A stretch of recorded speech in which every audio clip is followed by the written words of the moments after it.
Good evening and welcome to tonight's Festival of Debate event. My name is Johnny and I'll be hosting this evening, doing all the live streaming and the things in the background.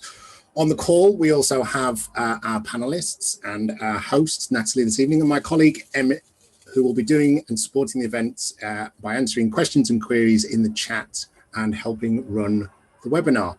Tonight's event is part of the 2021 Festival of Debate, an annual programme coordinated by the For Impact social enterprise Opus Independence, which brings people together to share new ideas that can help shape our understanding of the world. This year's programme is Pay As You Feel to ensure that all our online events are free at the point of access, but we do rely on donations from audience members to help make the festival a reality. So if you are in a position to do so and you can donate to support the festival, please go to thefestivalofdebate.com to donate if you're joining us on one of the streams, or to the link in the chat to help support the work that we do. The festival team will be monitoring the chat this evening. We'd like to ask all audience members to be respectful of others, and we'll remove anyone from our event who does not follow our Safer Festival policy, which is available on the website. If you would like to ask any questions tonight, please do use the Q&A function, and we will get to as many questions as we can in the latter half of tonight's live stream. You will also see that there is a chat function on the Zoom call as well if you're joining us on the webinar. So please feel free to use that for any comments that you have, to talk to other participants on the call, and also to introduce yourselves, because obviously with us being digital and on Zoom, you can join us from anywhere in the world. So it'd be great to hear where you're joining us from and what maybe a little bit about your interest in tonight's event. We will of course be broadcasting on all of our social media channels for the Festival of Debate on YouTube, Facebook and Twitter, and you can tweet us at Fest of Debate, and there is links for those in the chat. But without any further ado, I will hand over to our host this evening, Natalie. Good evening, Johnny, and thank you very much. And it's great to see so many people here this evening on what is an absolutely glorious evening in Sheffield. And if you're just dashing in from the garden now, thank you very much for joining us.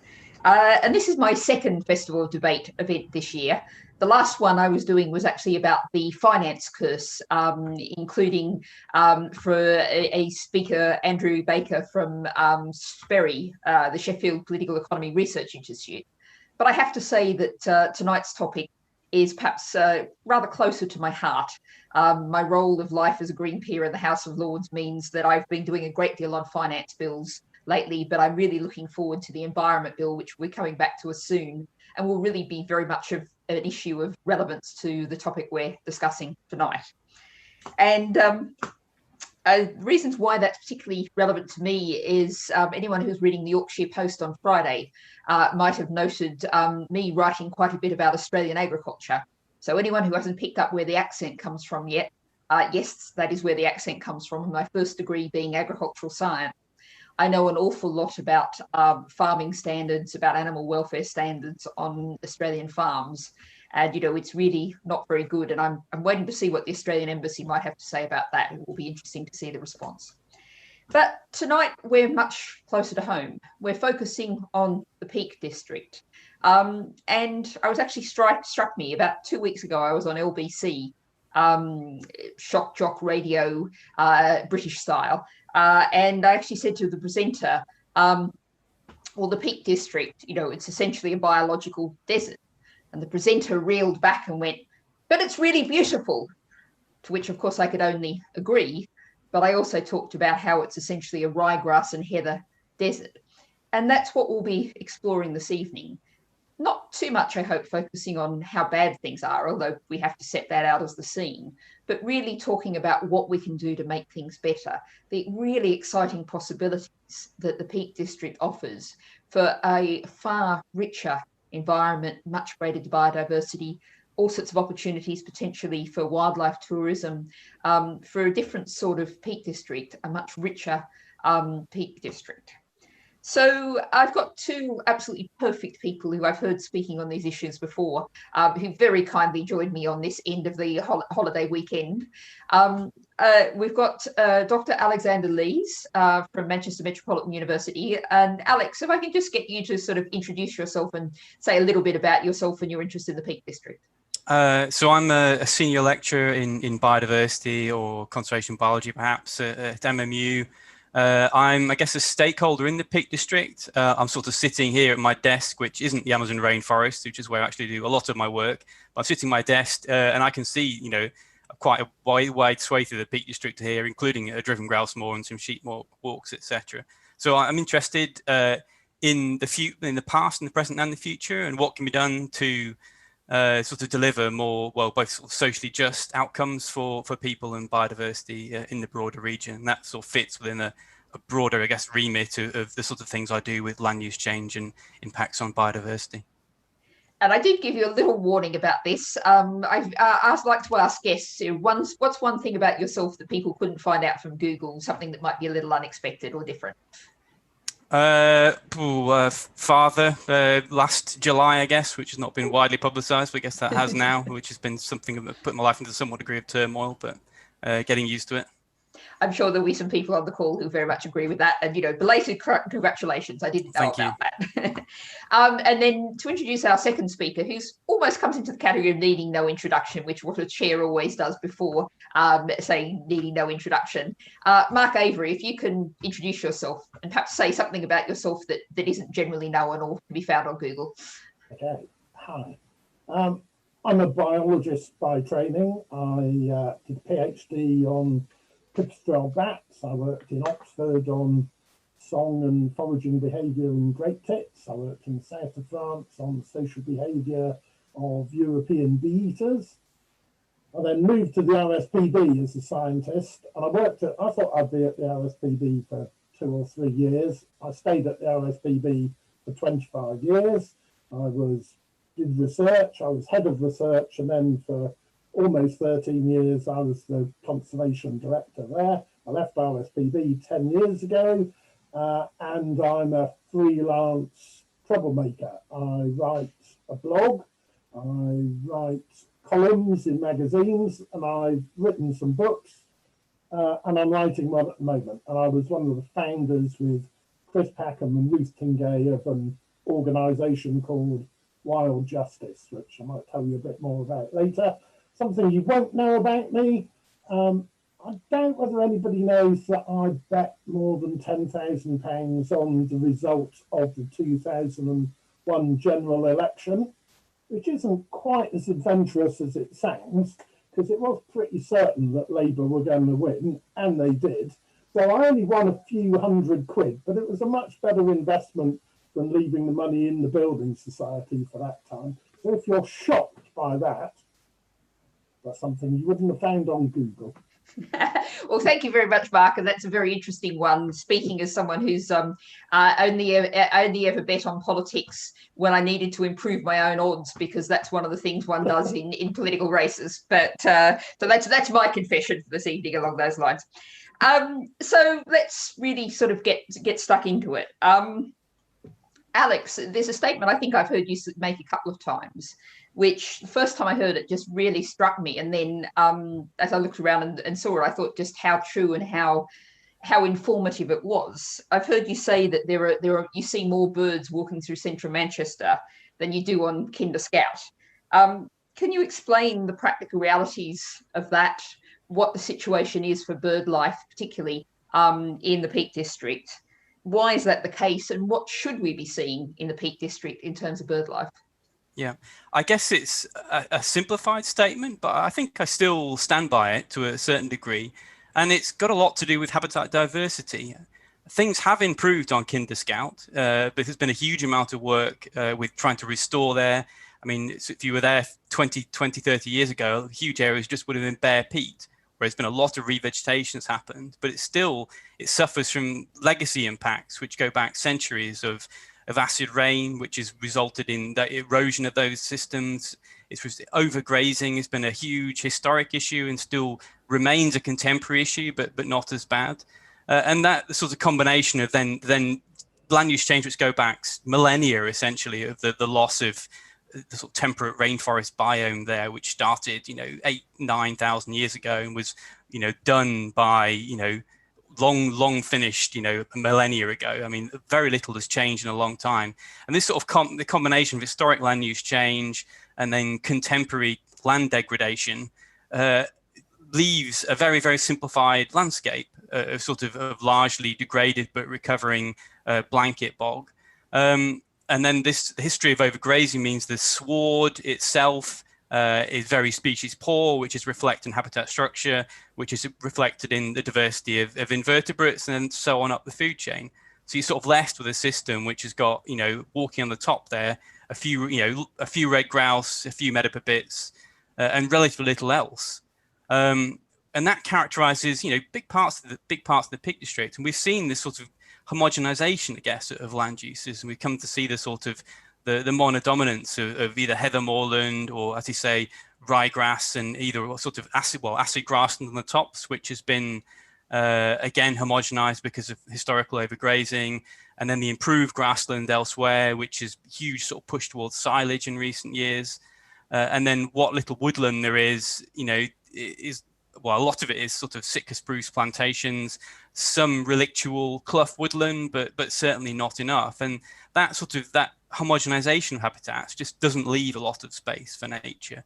And for me, the big thing is, how do we go about diversifying habitats? Because, into and of itself, some of these habitats do provide some habitat for some species, but we've lost this sort of heterogeneity, which historically we had both in the farmed environment, and in the wilder type environment. So I think that's the big challenge, is to push back and to expand some of these habitats, things like clough woodland, for instance, which, were really, really underrepresented at landscape scales.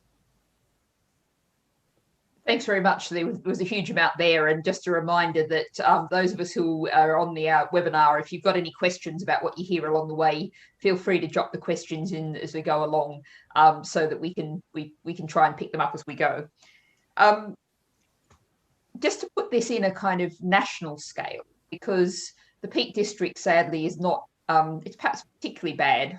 I don't know, I'd be interested in your thoughts on that, Mark, but coming to you, how does this fit in the national scale in terms of Britain being one of the most nature depleted countries on earth? I think there was a State of Nature report a few years ago, ranked us 187th, very nearly out of 215 or something nations. So one of the worst nations on this planet for nature. Now, I know that you're one of the founders, as you said in the introduction, one of the founders of Wild Justice, which is, I think, perhaps to summarise, an acknowledgement that wildlife in the UK isn't being protected in the way that it should be, perhaps especially in our national parks. What led to the founding of Wild Justice? What have you been doing since? And sort of what's the overall national perspective to fit within what Alex just said? I think Wild Justice was founded through a feeling of frustration. So Chris Packham and Ruth Tingay and I used to work on various things together in different combinations, and we just felt that nature wasn't getting a fair crack of the whip. And in lots of areas, there are laws that allegedly protect nature, but they don't really protect nature. And so we thought that setting up an organisation that would take the legal cases that nature and wildlife would like to be taken was the approach we were going to use. So this is not changing the law, although we're quite keen on doing that as well, but it is saying, hang on, this is what the law says, and that isn't what's happening in the world. So we try to force statutory agencies across the UK and governments across the UK to do what they've already signed up to doing, really. We've had some success, but it's a long struggle, like everything is. But we're here for the long struggle.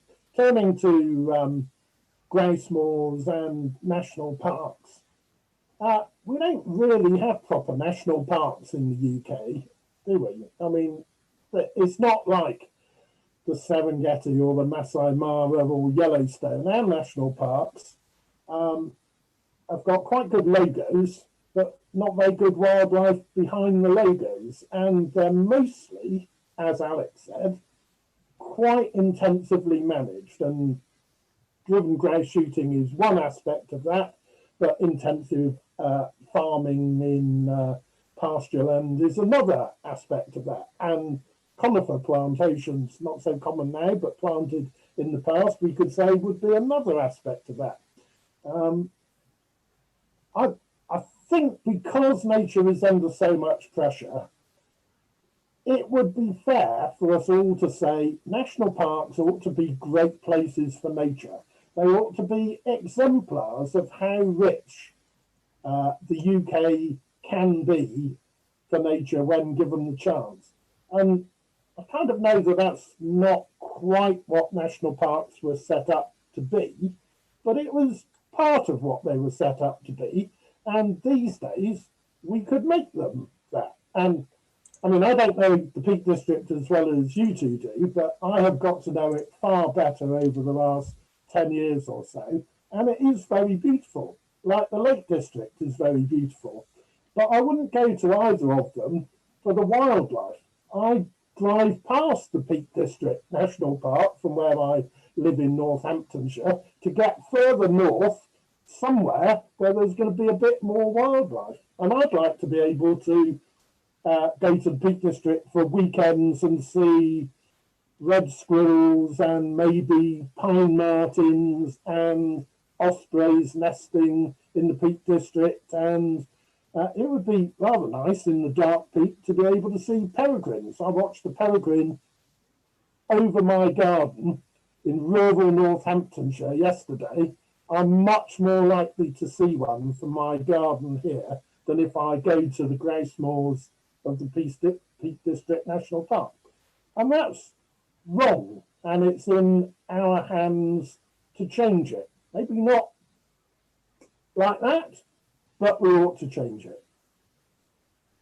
And I think there's a great opportunity coming up. I referred to the Environment Bill, and one of the things we've seen is Wild Justice was one of the many NGOs campaigning to see a 2030 state of nature target written into the Environment Bill. And the government has indeed, after last I saw 160,000 people signed the petition, the government has said there is going to be a state of nature target in the Environment Bill. And that's something very much to keep pushing on and working on and getting an effective target. And, I think you've actually made me think about, really making sure we focus on getting the national parks as part of that target. And I think, yes. You mentioned conifer plantations, and this government's also talking a lot about tree planting, and the right tree in the right place, which essentially means not whacking conifer plantations everywhere, is going to be a very important part of that as an issue. And I'm glad you mentioned pine martens, because they're some of my favourite things. I've been lucky enough to see them twice in France, close up off a bicycle, and they are the most beautiful, wonderful looking creatures. So.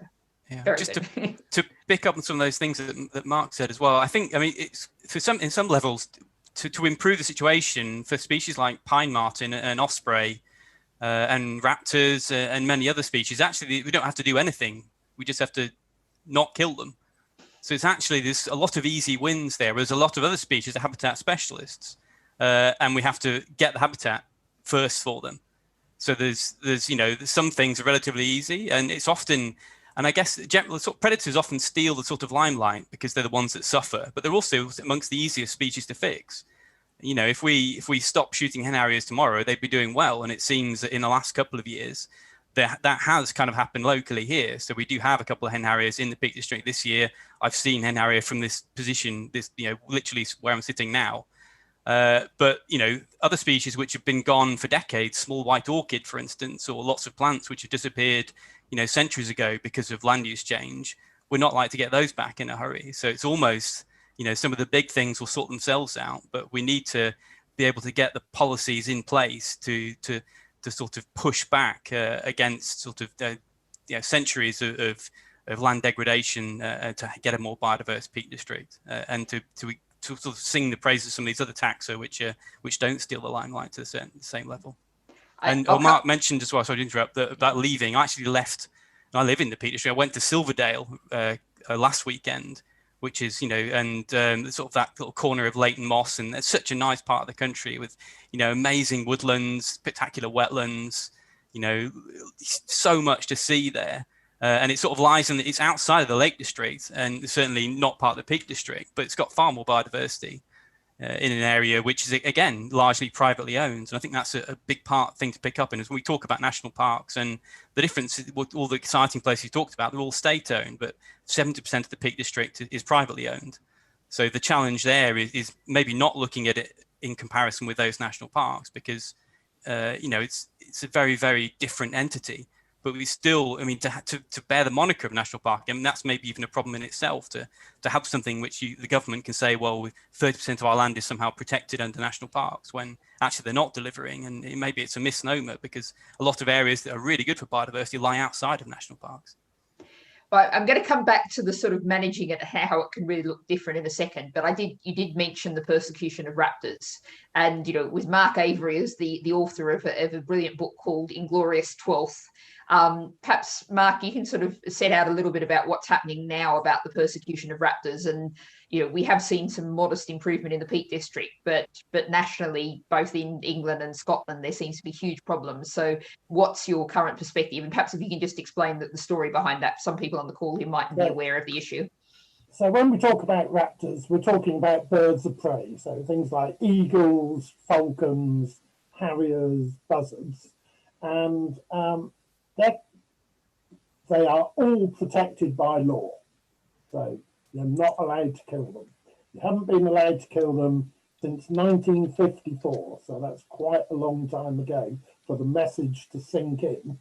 But they are persecuted, and they're persecuted partly through prejudice, because they've got hooked beaks, so they must be nasty. But there is some rationality behind it as well. So this bird, the hen harrier, which has become the kind of one of the totemic birds about the issues surrounding driven grouse shooting. It's a lovely bird. It's a very beautiful bird. But if you are managing the land to produce as many red grouse as possible so that people can shoot them, then hen harriers are a pest, if you like, because they do eat red grouse. They will eat adult red grouse, but they will eat a lot of young, fluffy red grouse chicks before they're very big.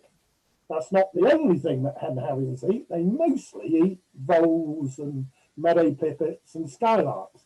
But if they turn up on a grouse moor and look around, they will see lots of red grouse. And so they'll go, these look okay.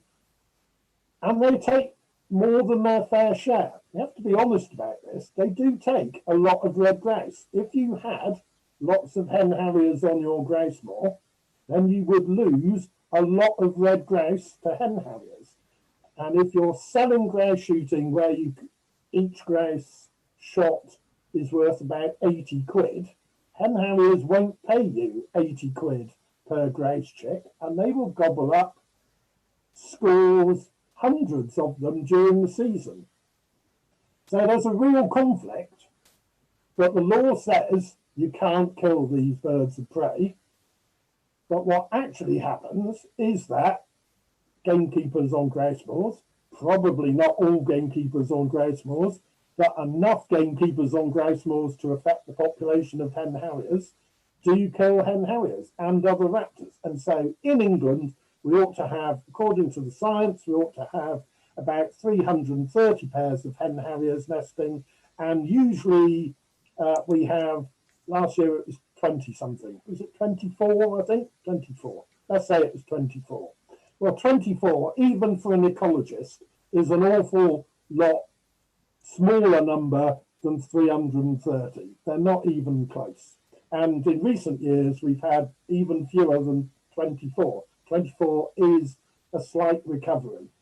So that's not the only issue about driven grouse shooting, but it is the type of thing that will get a lot of nature conservationists wound up, because this is not accidental killing. It's not a farmer cutting his silage and accidentally, although maybe knowingly, killing the curlews in the field. This is somebody going out and shooting or trapping a protected bird.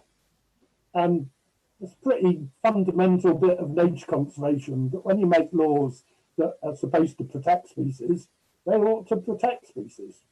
So it's something that many of us get wound up about, but it's only part of the total issue. But it's an important one, and it's unacceptable for Victorian type activities to be going on this day and age.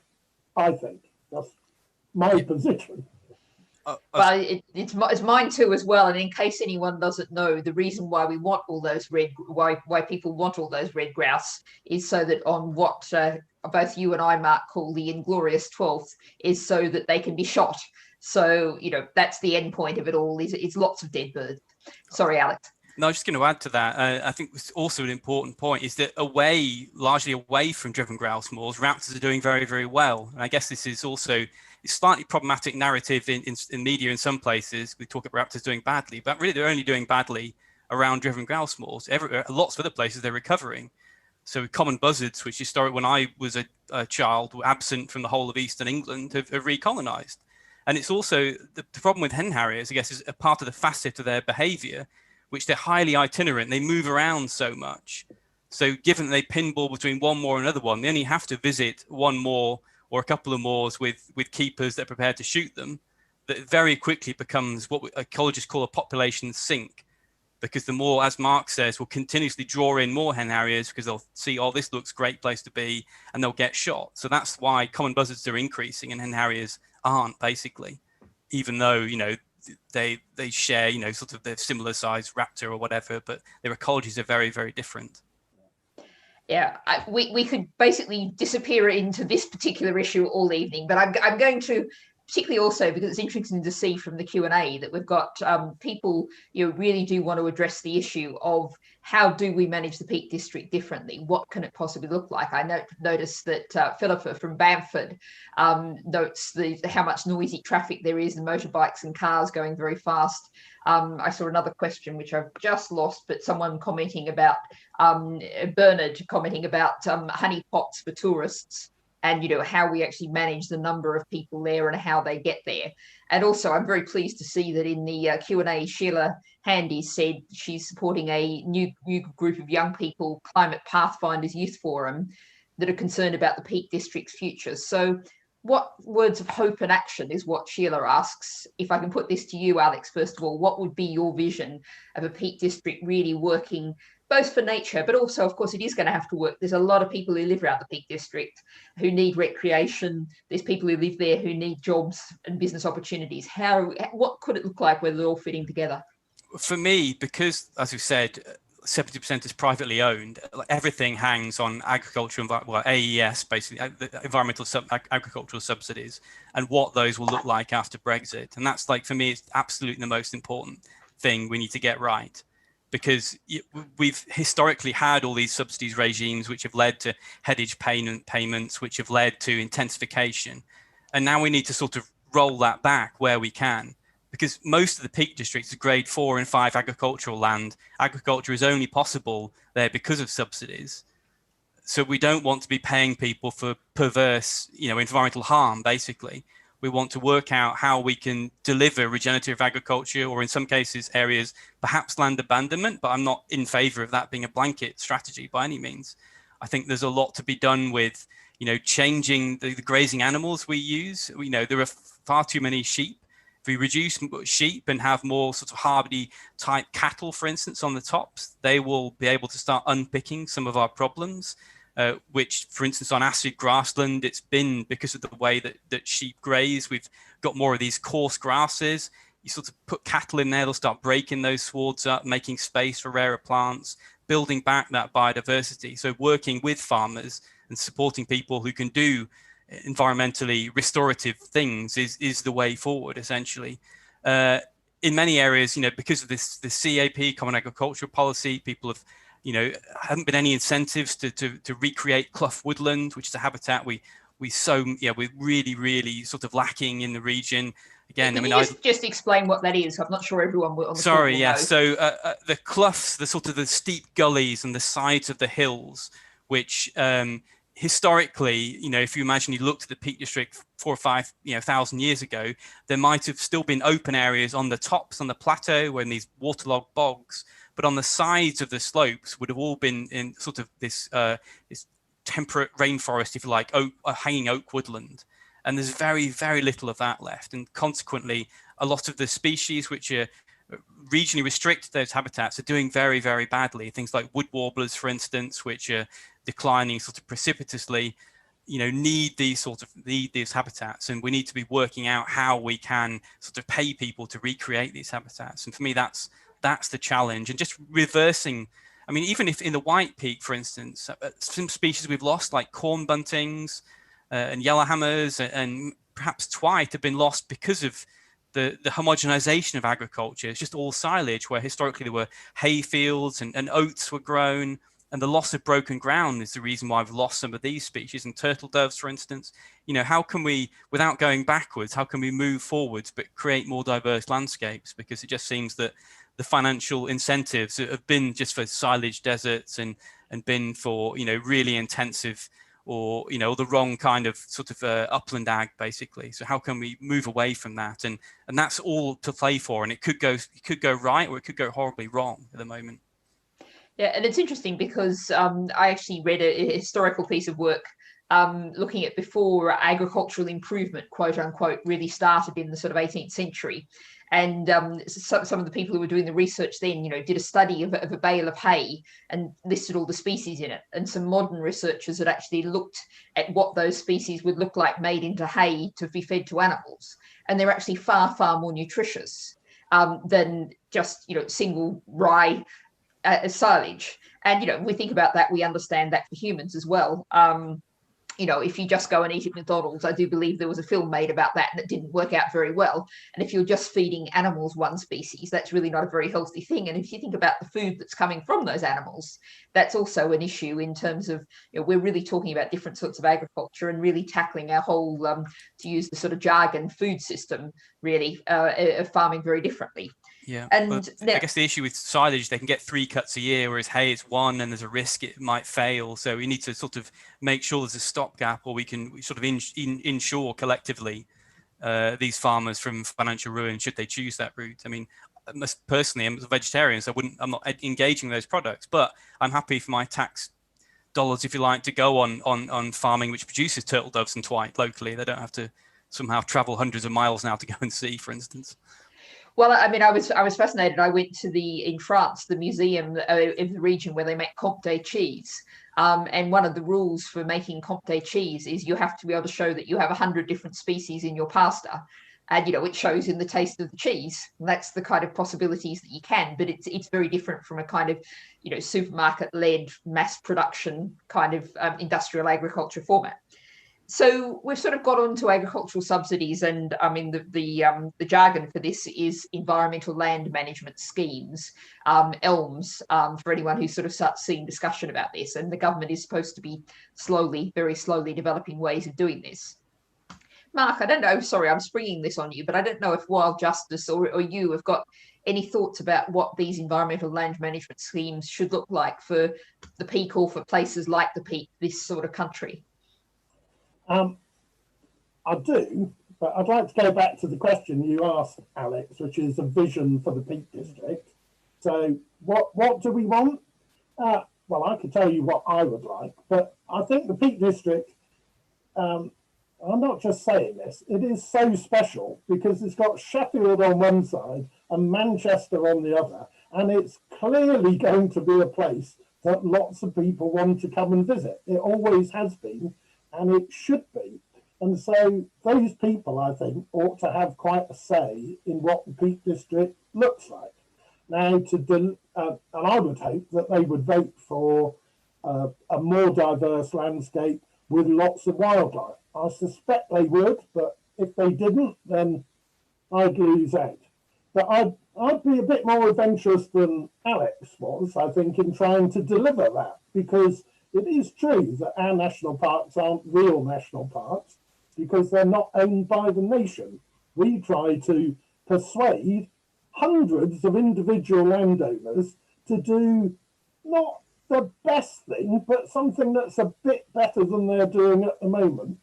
That's a pathetic way to try and change what a place looks like in a big way. And if we can't do that in national parks, where can we do it? So I would say that there is an opportunity for buying out landowners over the next few years. basically agriculture is not profitable in the uplands. It's funded by subsidies at the moment. Those subsidies are going to reduce, but they're going to be replaced by pseudo subsidies and grants. It would actually be a lot more effective and in the long run cheaper if we just bought the Peak District or a large chunk of it, large bits of it. And if we then said, well, we're going to deliver these things that, you know, opinion polls have told us that Manchester and Sheffield and visitors and locals want. But I mean, it's kind of why NGOs buy nature reserves. It's so that you can deliver what you want to deliver, not with no regard to everybody else, but with enough power to actually get on with it. And I don't think the Peak District ought to look like the Lake District or the North York Moors. We could have different national parks in different places. But I think public land ownership would be part of the recipe, because well, Alex said it was CAP that hasn't worked. That kind of is true, but it's actually national governments right across Europe who have worked in different levels of effectiveness, because the CAP has been a framework, and it is UK and in more recent years English governments that have determined what those grants and subsidies should look like and what they will produce. And they've been ineffective. We could have done a much better job, but the tinkering, the nudging private landowners to do a bit better is an inefficient way to deliver a landscape of change, I think. So I would go for a bigger change. Now, if you're not going to go for that, one comes back to the question you then asked me, Natalie, which is, what should elms look like? Well, it should give enough money to persuade landowners to make those quite big changes. And ideally, it ought to be on a whole farm basis. Ideally, it ought to be generous, but not over generous, because we, the taxpayer, need to get good value for money from this. And it ought to be quite long term. This should not be renting short-term environmental gains when the market factors persuade landowners to do it for a while. What we pay for, we ought to keep for quite a while, I think. So it's buying them rather than renting them short-term. There has to be some, I think, change in the social contract, so that all that money that comes from, nurses in hospitals and teachers and lorry drivers and everybody else that goes to landowners actually delivers something that those people, if they want to, can go for a walk, have a cup of tea in a cafe and enjoy. Sorry, long answer, but... Yeah, no, I think it's very interesting, and that land ownership one is an interesting one. Alex, I might just ask for your opinion on that, and also bring in a question from the chat from Karen Meyer, who says a managed rewilding project would help. It isn't abandonment. You said abandonment, which perhaps is a word that can be interpreted in different ways. What do you think about public ownership of the land as a solution, and rewilding as a kind of approach? Well, I think that if it was possible, I think it would be fantastic. I mean, that would make it look like a national park, look like national parks elsewhere in the world. But I mean, I don't know what the barriers to that are. I know that sort of only 3% of people involved in agriculture in the UK are like under 35, and a third of the workforce is over 65. So there's huge sort of demographic upheavals with who wants to work on the land. At the same time, I don't think we should be focusing on only importing food. I think that would be a disaster. But I think that would be a fantastic idea. And I mean, I guess Mark's maybe thinking a bit more outside the box than I was in that regard. With regards to rewilding, well, yes, absolutely. That's what I guess would happen on your land which you've abandoned, if you like, or you've left to nature. Because I guess rewilding is land abandonment rather than restoration is you're aiming to restore to some historical system. I think we need both of those things. I mean, and maybe we'll come on to talk about fire, which is a worry of mine here. But we have to invest a lot of money here in restoration to reduce the fire risk in any rewilded landscapes, for instance. So that would be another sort of point that we need to discuss of how we sort of leverage the money. And I think from taxpayers and maybe a duty to some for the landowners as well. But there's obviously issues surrounding making sure that areas are not fireproof. Well, there are more fireproof here, and that's certainly a big issue for me. And we're just continuously getting major mold fires, and that then relates back to public access and public behavior and issues that came up in the chat as well. And if we can just stop, the idea is it's sources of ignition. If we can stop the source of ignition, we don't have mold fires. They don't spontaneously combust or anything. So, but there's all sorts of interwoven issues, I guess, and incredibly complex to navigate that. But on principle, yes, I mean, more rewilding. So decoupling within elms, so that payment could be made for not for environment, not for any agriculture products at all, I think would be fantastic. But a gradient for a nature-friendly farming, rewilding, and if people want to intensify, well, that's fine, but they don't get any public money as far as I'm concerned.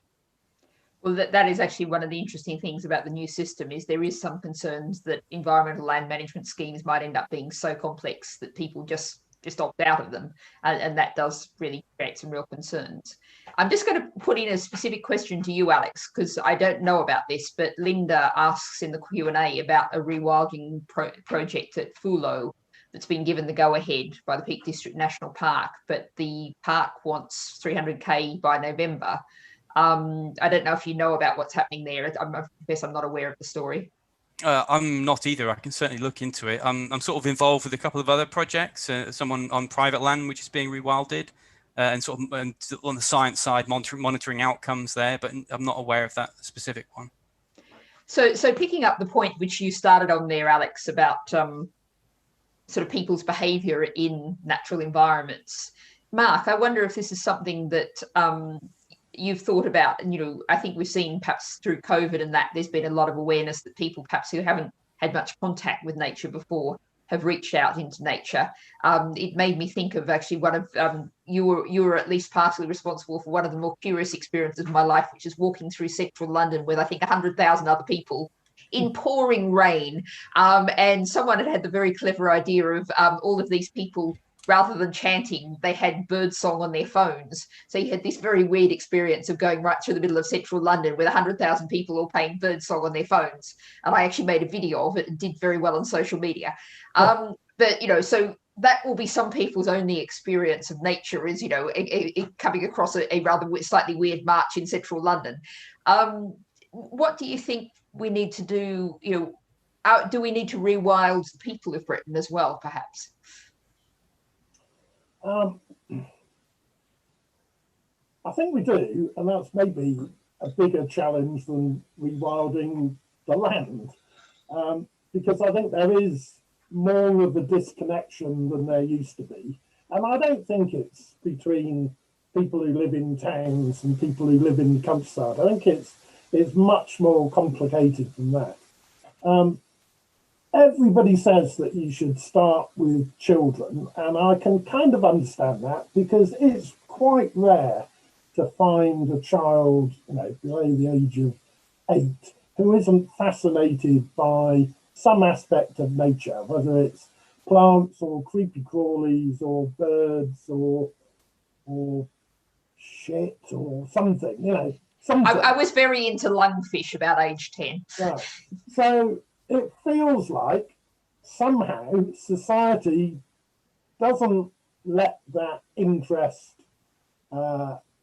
grow into something even stronger. We snuff out quite a lot of it, obviously not all of it, but so I wonder what education, I do sometimes wonder what education is for. My education would say that I could pass a load of exams to go further and further up the academic chain, which was quite good fun, but I'm not sure it totally equipped me to be a good citizen or to have the right thoughts about how the world should be. And in a way, I feel that even more strongly now, that many of the issues that we face are environmental issues, and yet where do we tell people about that and make sure that they understand it?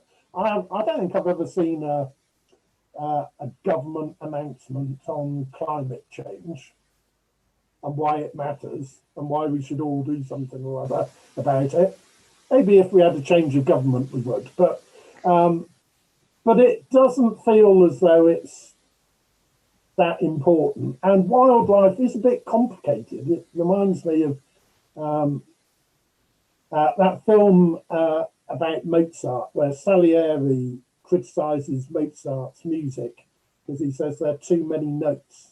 Well, that is what makes Mozart wonderful. And what makes wildlife, biodiversity wonderful is that there are loads of species, but it kind of feels like there are too many of them to get your head round, and they've all got funny names and they all look a bit the same.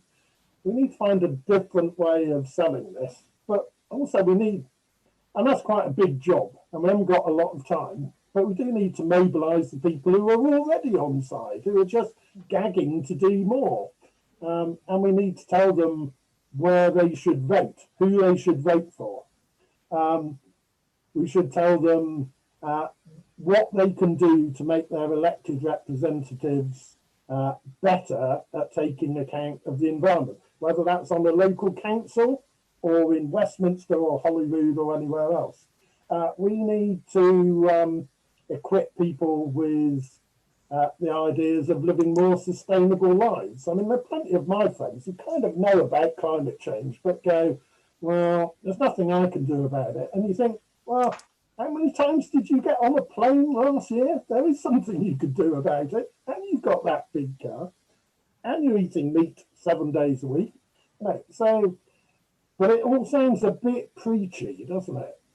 And we need people, more people to enthuse others. So I'm not sure that this evening is going to enthuse hundreds of people, but we need a way of reaching out to people and talking to them about this type of stuff.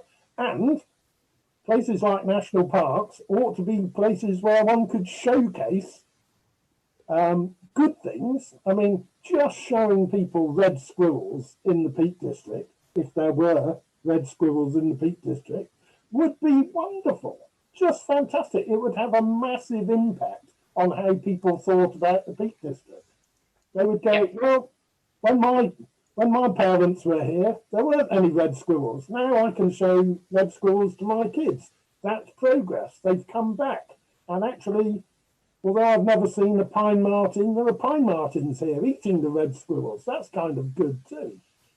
Well, possibly the grey squirrels. I think you've just done a great job of giving Sheila, who was looking for a message of hope, what it might look like. You delivered that and handed that over. Alex, just actually, since you're a university lecturer, I mean, I suppose by definition, the people who come into your classes, are already enthused. What do you think sort of got them enthused? How did they get engaged and involved? And what's their experience of nature and what brings them to you, really?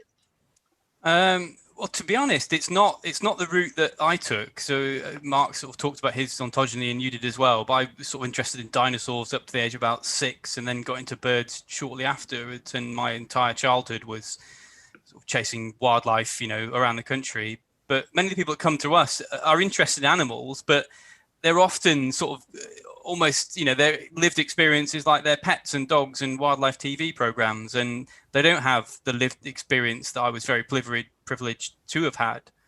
And I think that also it colours, I guess, the views of what people have about what sort of conservation looks like as well, and what the priorities are. And we sort of mentioned about politics there. And I mean, the environment should be entirely an apolitical issue.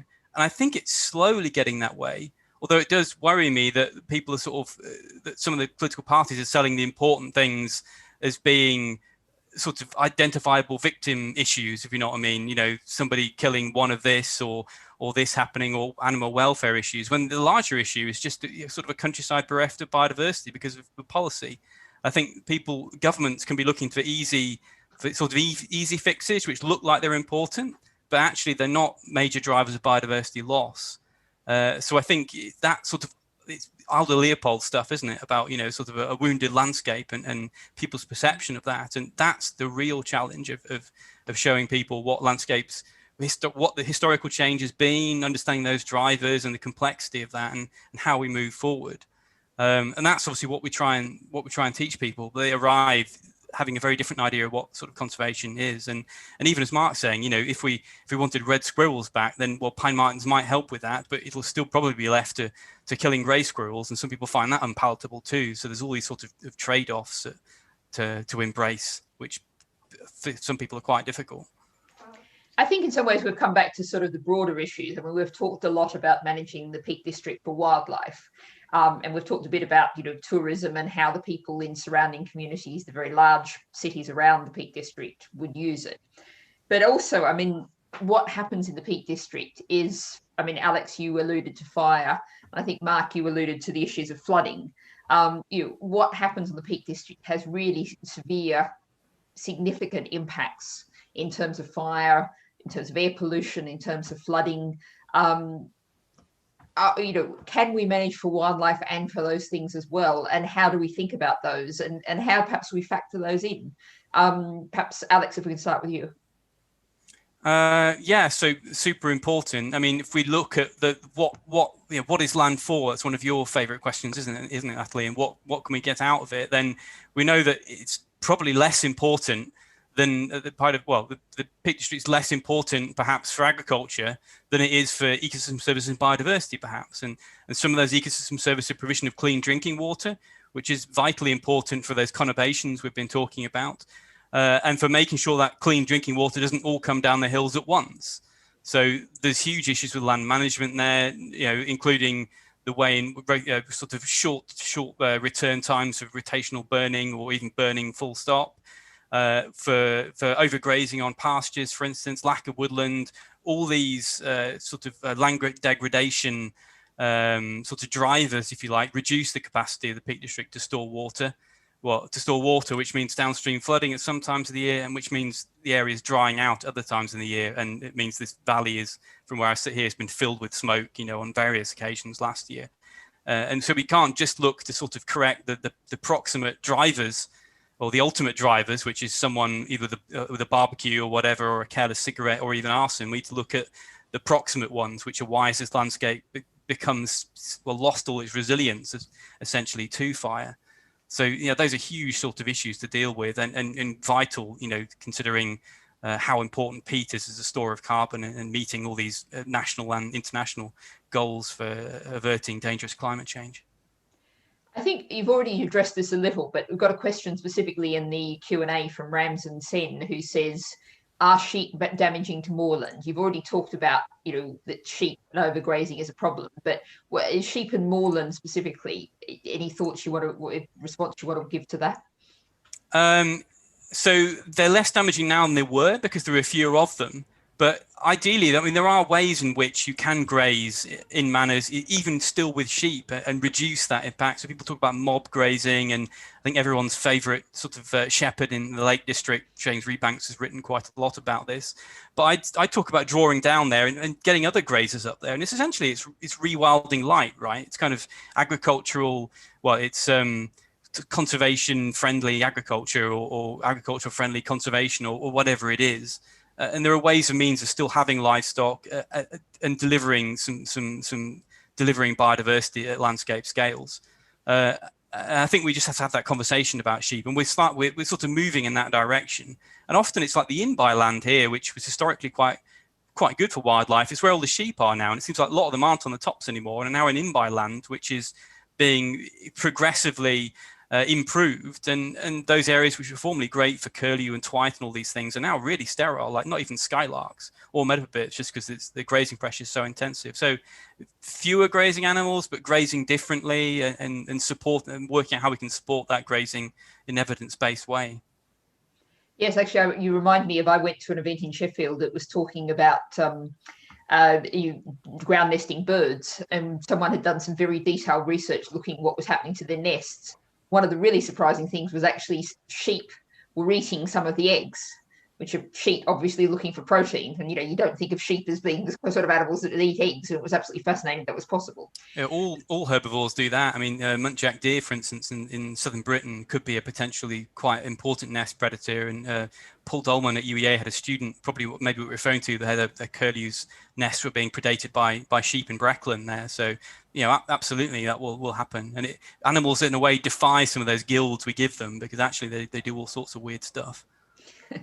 And it's interesting that the science is starting to uncover that. Mark, just coming back to the sort of the flooding, the air pollution, I can't help but driven grouse shooting coming back into my head. But perhaps any comments you might want to bring on that sort of managing the land for other broader, but and indeed climate change purposes, and how it all fits in terms of the Peak District and more generally. Well, I think we're beginning to realise that places like the Peak District are not important in terms of producing food for the nation. Yes, you can see some sheep, but you can't grow sheep meat cost effectively anywhere in this country. It's all to do with the subsidies. When you shear sheep these days, I mean, wool used to be a massive resource. Now you usually pay shearers to come and shear the sheep and take the wool away, and you're paying them to get rid of wool as a waste product. Now, it's crazy, isn't it? And if you then look at what sheep do in terms of reducing the vegetation and increasing runoff, that sheep who we're paying to be there is creating floods downstream that cost huge amounts of damage and increase all of our home insurance. So what we ought to look at, many of the upland national parks like the Peak District, is a place to store carbon in peat bogs and in natural forests, to reduce flood risk by holding the water in the uplands for longer and releasing it slowly, so you don't get big surges downstream and floods, and creating better water quality so that water companies don't spend a lot of money on cleaning up the water before it comes out of our taps. Now, all of those things are massive benefits to society, and they're prevented from happening in many parts of the uplands because of a private wish to have driven grouse shooting, because the burning and the management create some of those problems. We could just and so if you looked at it in the whole of the economics, you'd say we shouldn't do this. And you don't have to take my word for it. You should read the books of Dieter Helm, who's an Oxford economist and academic, and he's written about this, and he writes about grouse shooting and grouse shore management in very unfavourable terms. He says it's crazy that we create subsidies that encourage this type of thing when we want a completely different type of land use. And I think the Peak District would look prettier, and there'd be a wider variety of all sorts of different wildlife. I can't see that if you took the bigger picture, you'd do anything other than move in that direction. But our government doesn't want to move in that direction, and some powerful landowners, maybe understandably, don't want to be forcibly moved in that direction. But my aim in life is to move them in that direction, because I don't think they're going to give up that way of life on their own. So we're going to have to do it. We're going to have to make them do it, and that would be an act of a caring and wise government working for the benefit of all the people, if we could get rid of damaging land uses that benefit just a few people. So that is a kind of, I mean, Alex said, oh, we shouldn't make I think he said the environment shouldn't be a political issue. Well, yeah, good luck with that. I mean, it is a political issue because different tribes, and I'm a member of the Labour Party. Natalie always tells me I will become a member of the Green Party eventually, and she might be right, but I'm not there yet. So I'm in a red tribe. The red tribe has a completely different view of how to engineer change, social change, economic change, environmental change, than the blue tribe does. And I don't, but everybody else keeps voting for the blue lot. So it's going to be quite difficult to make those changes, because you either have to persuade the actual people on the ground, which is quite difficult because they're conservative with a small c, or you have to change the mind of government, or preferably, for me, you get rid of that government and get another one in. Whether they would do much better, I can only hope. But I think they couldn't do much worse. And I honestly think this government is awful on the environment, simply awful. Not quite bad, but awful.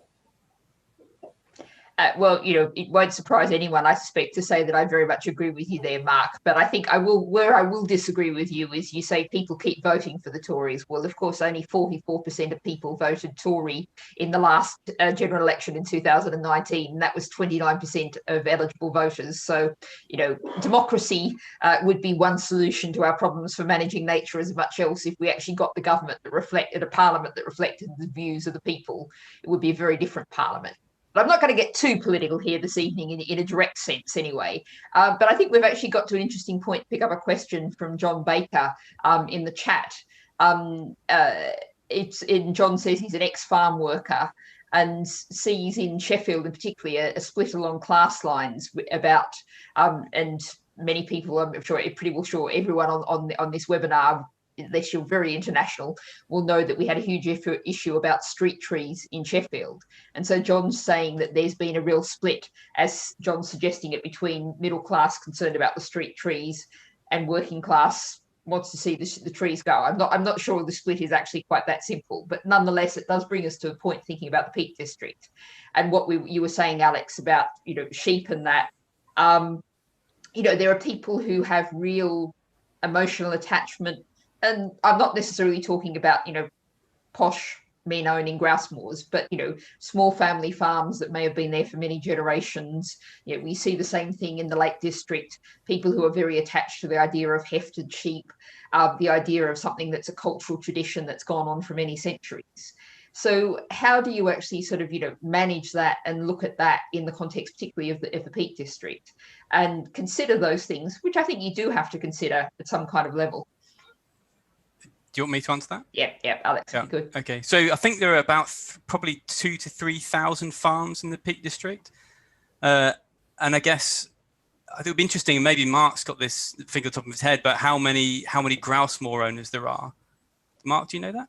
No, there are 145 in the whole of England, so I would guess about 6 of them probably are in the Peak District. So my point there is that, we have to look at who owns the land and who owns big bits of land, I think is one of the starting points. And I said that 70% of the Peak District is privately owned, but like 15 or 16% is owned by the NT, not the similar amount owned by utilities companies. And that's about the National Trust, just to...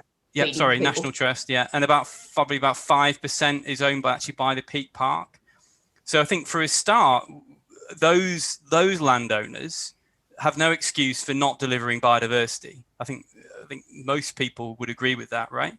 I don't think the National Trust should be leasing out its land for grouse moor, nor should utilities companies, etc. And the more we can sort of break up the hegemony of the bad land use interests, even if we do manage to get bans eventually, the sooner we can go for the easy wins, then the sooner we can start ushering biodiversity back in, because you don't actually need to change that much to make a big difference.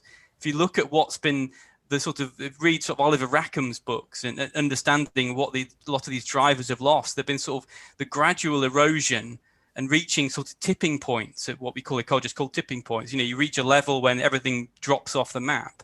And by proxy, I'd hope we can push ourselves out of those things. And, suddenly having 15 or 20% areas of upland scrub or 10, 15, 20, 30% hay meadows, halving the amount of land managed for driven grouse shooting overnight, start having big impacts. So I think, it's worth working in both those directions. If we can incentivize people to make big changes, that's great. Small changes, well, that works as well. You just don't get enough money. If we can buy land, well, I think that's fantastic. I think we can use every lever we can really to make these changes. And I do worry about the sort of the social outcomes. And I previously sort of historically on Twitter maybe been more belligerent about some of these things. I've spent quite a lot of time with farmers here to try and understand some of these issues, and most of them are quite keen on change. Not all of them are particularly ecologically literate. I got a WhatsApp message at 5 o'clock this morning of a sound recording, a farmer asking what the hell this was, and it was a grasshopper warbler he recorded in his field at midnight last night. People are interested and really keen to make a difference, but they only within their financial means. And I think long term, I think we will see the changes that Mark has talked about, because people simply aren't interested and most governments won't support it. So I think, we should look for some socially just solutions, but also look to tradition as being sort of an excuse to do the same thing, which can often be quite environmentally damaging. So we need to sort of balance those traditional requirements. And I remember seeing a letter published in the Times years ago from someone that was quite high up in the national parks, complaining that trees might sort of obscure dry stone walls, for instance. And maybe it's that some of that mindset is also quite problematic we need to push back against. It doesn't mean we have to get rid of every dry stone wall, even if we had one demonstration grouse moor, whatever. I mean, as long as we can just change the way it's done and to reduce the damaging land uses, I think we get into a better place quite quickly, and we can mitigate those impacts at landscape scales. Mark, I mean, you sort of chose to self-identify as a Labour Party person. I mean, one of the things I see in the House of Lords is that when we have debates on issues about land use, issues about farming, the benches opposite me, which are the Tory benches, and some of the crossbenchers, some of whom are the hereditaries who own, half of 3 counties, the benches opposite me are full. Very often the benches around me, which is the Labour benches, are very, very empty. Do you think something can be done to get perhaps the Labour Party more involved and engaged in these issues? And do you see a risk that wildlife can be seen as a middle class concern? I think that is a danger, but on grouse shooting, the people who are keen on grouse shooting always try to label the people who want change as a bunch of townies, and that simply isn't true. If you look at where votes for petitions come from, they come from rural constituencies.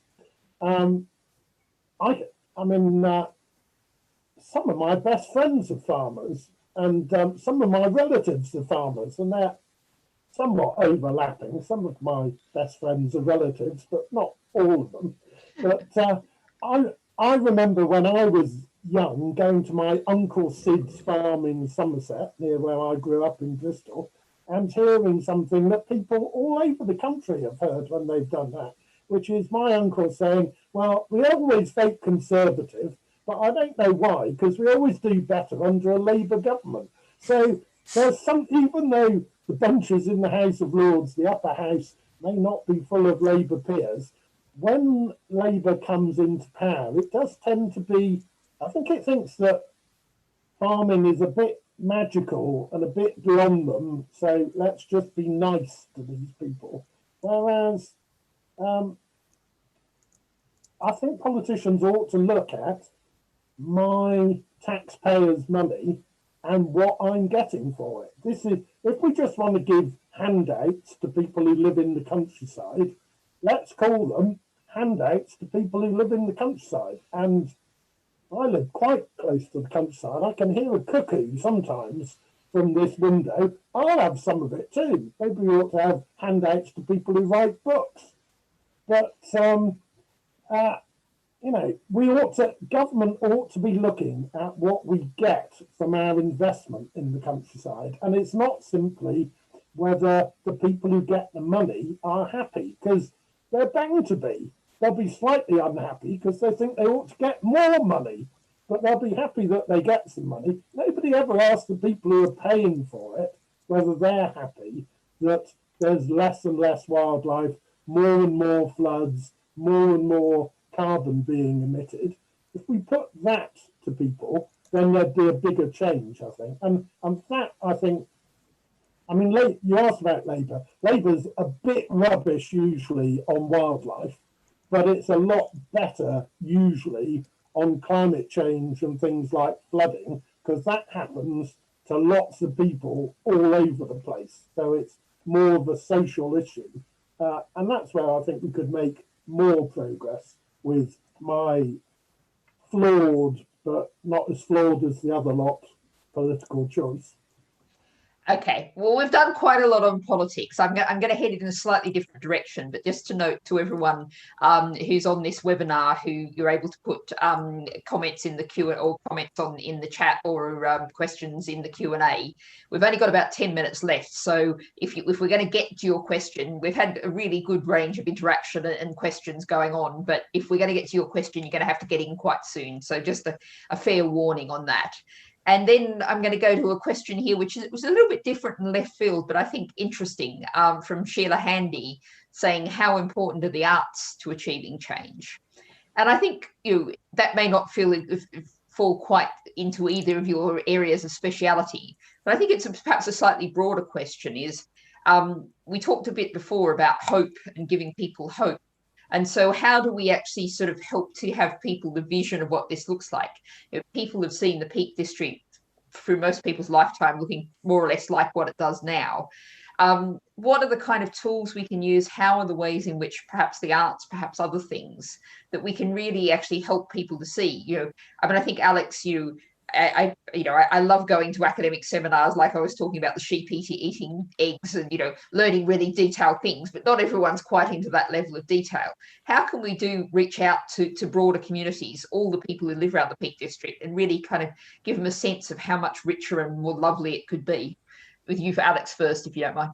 Yeah, so I guess that falls within the sort of domain of the landscape architects and such like, and some people have also worked a little bit with, and they're sort of designing their sort of vision of what future landscapes might look like, which is all dealing in hypotheticals. But I think people need to see that, because otherwise this is a notion of most people fear change, especially older people. So they want to be able to see what would this landscape look like, what landscape elements are contained within it. And then more broadly about the arts, well, I think there's a huge role for anything from poetry to photos to illustrations in showing what we have, what we had, what we've lost, and images can quite have sort of visceral reactions. And I remember, Natalie, also interested in that the black grouse picture I put up a few years ago, and you wrote a little article about it in the Red 67 book, for instance. But it was an image basically of the old hide at Swallow Moss in Staffordshire, which was the last place to have black grouse in the Peak District. And that again was just been a gradual curtailment of the wild in that region, not a driven grouse issue in that area. There is the loss of black grouse further north in the Goyt Valley is definitely partly a driven grouse issue, for instance. But it's been the homogenization of landscape, and the image of the building had generated this quite visceral reaction, because people had all these happy memories associated with that, and that sort of idea of that dereliction and that loss of biodiversity sort of instills reactions. So I think, like as Mark said, to sort of capture the immediacy of the problem and the need for these solutions, and I think we have to look beyond sort of stats and facts and figures to capture people's imagination, because they work for me and Mark, but not for everyone else. So I think we need to again use every vehicle we can. I think, Mark, I mean, this is something I mentioned, what you did with what Wild Justice did with the recordings in central London in the march, which sort of, this brings a point to sort of ask you, since we're almost heading towards the end. Wild Justice has done a huge amount of work in taking the government to court, dealing with the general licenses, making real progress in lots of areas. Is there anything Wild Justice has coming up that you can that you can tell us about yet anyway? Perhaps, a little bit of an advert of what people should look out for. There are things coming up. I know that the government legal department is not only having today off, but they're having tomorrow off as well. When they come back to work, they'll find 2 legal letters from Wild Justice in their in-tray. So I can't tell you what those are, because it would be slightly unfair to tell you before the recipients of the letters got them. The easy way to find out what we're doing is to go to our website and sign up to our free newsletter, and we'll be very happy to tell you. On art, there are quite a lot of books coming out about the future of the uplands, and indeed about raptor persecution. Some of them for children. I mean, Joe Lewis has written at least two really good books, novels for children about some of these issues. There's plenty of that. I think artwork is clearly a way of showing what the future could look like, even if it's not what we see now. And maybe we ought to be looking at exhibitions that show future peak districts as a way of getting people to think, oh yeah, it could be like that. I'd love there to be more protest songs. The next time we go on a march through London in the rain, and I remember that as well, it would be good if we had a song that we could sing that somehow summed up our frustrations and what the future could look like. So that plays a part in most protest movements. We haven't quite tapped into it in changing the upland. So there's a job for somebody. Well, hopefully maybe someone who's on this webinar or watches it later might like to pick up that challenge, and, feel free to share it with me, and I'd be happy to share it with the world. And I'll just note actually that Alex mentioned the Red List Bird books, which I put a link to in the chat. And I've also put a link to Bob Berzin's book called Snared, which is, oh, there you are. And Mark is also holding up to show what the book looks like, since it's right behind him. Bob Berzin's book called Snared, which tells the story of a lot of what's happening on the Peak District and around driven grouse shooting in a fictional, very accessible kind of form. So I feel like in this context, we should mention that one as well. So actually, I kind of feel like actually having given Mark a chance to do a little advert, I feel like perhaps I should give Alex a chance to do a little advert for studying the kind of subjects that he studies. And I have to say that bringing the politics back into this, we are seeing so much of what's available to people at universities, and what's happened to the University of Sheffield Archaeology Department is absolutely hideous, and a kind of related sort of area. So how are things going in terms of the study of biodiversity, the study of ecology? What's it like, and can you do more to get more people studying it, Alex? So I guess ecology is still quite well subscribed as a discipline. I think maybe slightly fewer than historically. But there's a lot of people interested, and especially at our university, we had a lot of people sort of enrolling in zoo conservation, and maybe that comes back as an MSc, for instance, we've got, and maybe that comes back with this whole organism sort of bias, and maybe we need to again push more the whole idea of community structure and to push more ecologists, and that has to come, that interest has to come before people arrive at university. And maybe as Mary Colwell pushing the idea of the GCSE in natural history and going back much further to make sure that children get experience of wildlife, and that the sort of the impacts of land use change are well taught in schools, and for people not just to think of wildlife as being sort of single issues, but to understand holistically what's going on. I think that's my main issue there. And if I wanted to sort of flag something up, and I would, on a positive note, we've got work here. Again, I can see Moorland, where Moors for the Future have done lots of work with restoration as well. So there are lots of groups that put in a lot of effort to try and reverse some of the damage done here. And there's obviously been a big change in the number of parts of the Peak District which were previously under the areas triple SI, which are under negative status, and now lots of areas are recovering, but certainly a long way to go to get to sort of good status. So there's some, I don't want to be too overly pessimistic there to say we are moving in a positive direction, but there's still sort of big, powerful forces holding us back from swifter recovery, certainly. You were just reminding me actually that I did a little bit of tree planting in a cloud just outside Sheffield.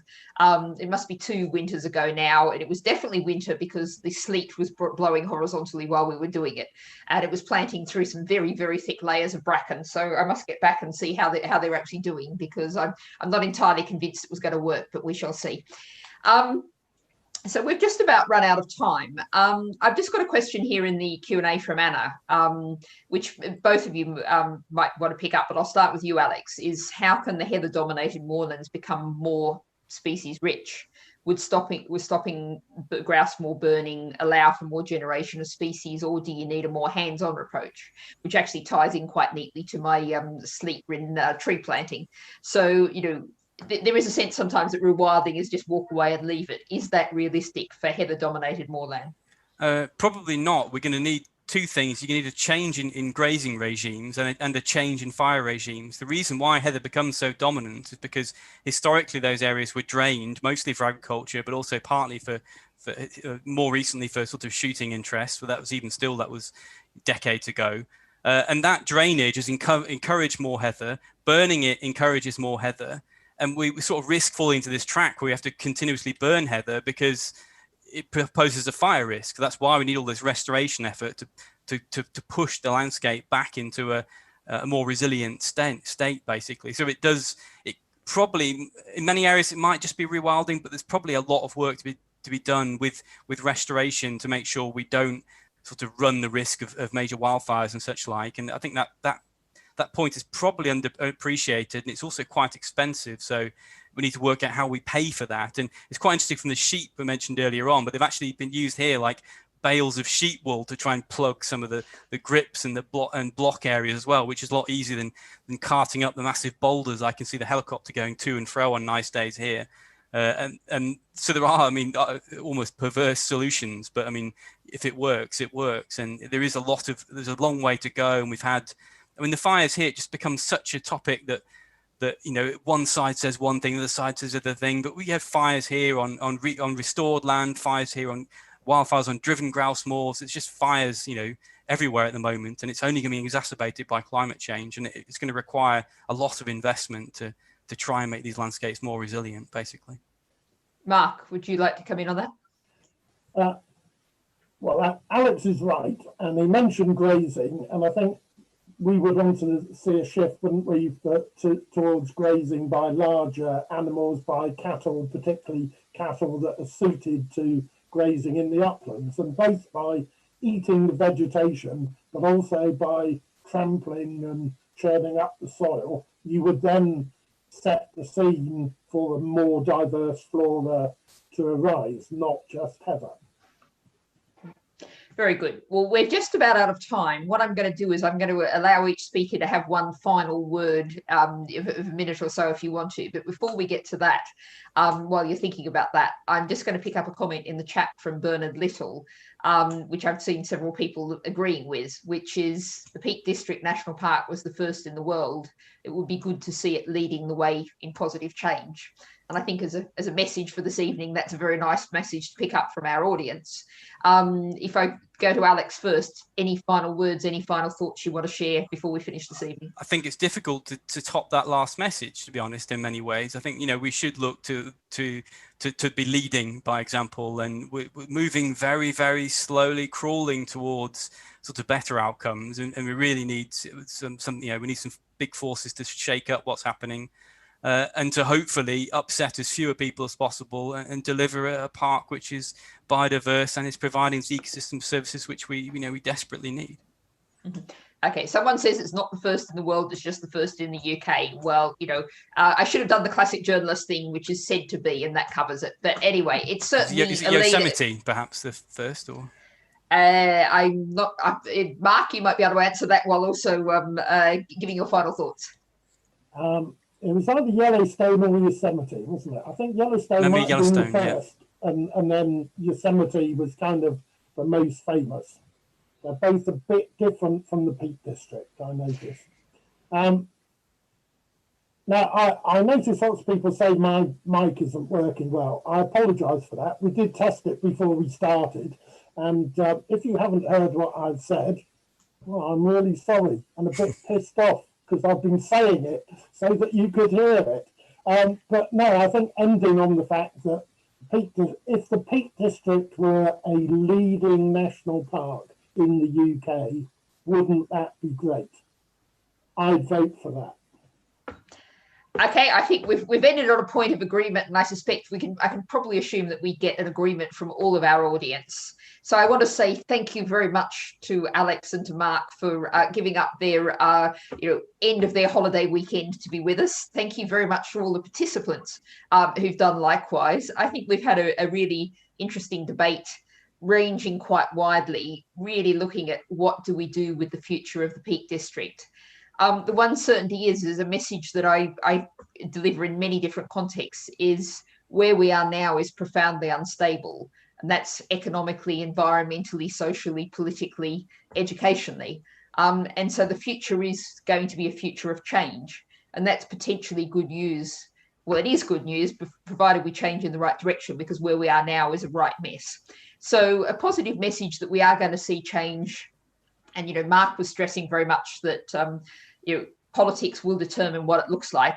My saying is that politics should be what you do, not have done to you. Just by coming along tonight, engaging in the debate, you're taking part in politics. But as Mark said, you know, if you're concerned about this, write to your local councils, write to your MP, get involved in the debate, sign petitions, do things, go on marches, engage however you can, because good change isn't going to happen automatically. It has to be won.